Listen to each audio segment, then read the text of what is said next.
On se retrouve dans notre deuxième séance, cours entrepreneuriat création de l'entreprise.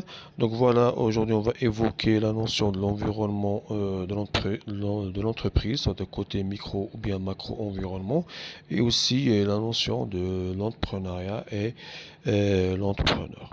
Donc, quand on parle de la création de l'entreprise, donc automatiquement on vise des qualités entrepreneuriales, que voilà la personne qu'il faut qu'il soit vraiment avoir un certain réalisme, sens de l'audace, l'aventure qui est, on va pas dire une aventure non calculée, mais une aventure bien planifiée, hein, bien planifiée pour limiter les risques, et tout ça dans une vision stratégique cartographié par un business plan, suivi par un business model bien sûr bien détaillé, et aussi bien décortiquer les moyens financiers pour appuyer notre projet. Donc quand on parle de les étapes de création de l'entreprise, bien sûr tout commence avec l'idée de projet, et ensuite s'enchaîne la conceptualisation de cette idée pour aller d'un porteur d'idée vers un porteur de projet, vers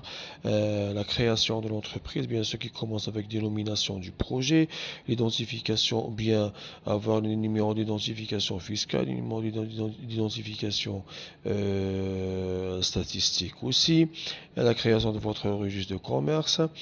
Donc, OK.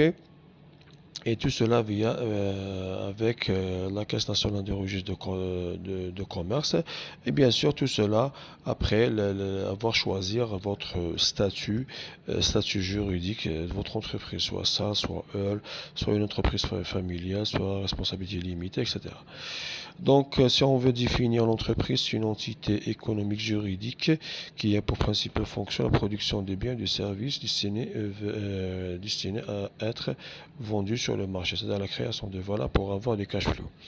Donc l'environnement de l'entreprise, bien sûr, il y a des forces qui pèsent sur l'environnement. On va voir tout ça dans ce qu'on appelle le micro-environnement de l'entreprise. On commence avec le macro-environnement de l'entreprise qui peut se résumer avec le modèle de Pastel. Donc P, c'est l'environnement politique, c'est facteurs influençant sur l'environnement, économique, socio-culturel, technologique, biologique ou bien environnemental, et finalement légal. Donc tout ça pour vraiment cartographier les variables ou bien pivots soit de l'environnement direct ou bien indirect de l'entreprise qui pèsent sur bien contribuer à la réalisation de sa stratégie. Pour l'environnement micro-environnement, on peut parler en résumé tout ça. euh, on commence avec la matrice SWOT pour déterminer les forces et les faiblesses de votre entreprise, et après tu passes directement à l'analyse du micro plutôt environnement de l'entreprise selon le modèle de Porter, donc les menaces de nouveaux entrants, l'intensité concurrentielle dans le marché, les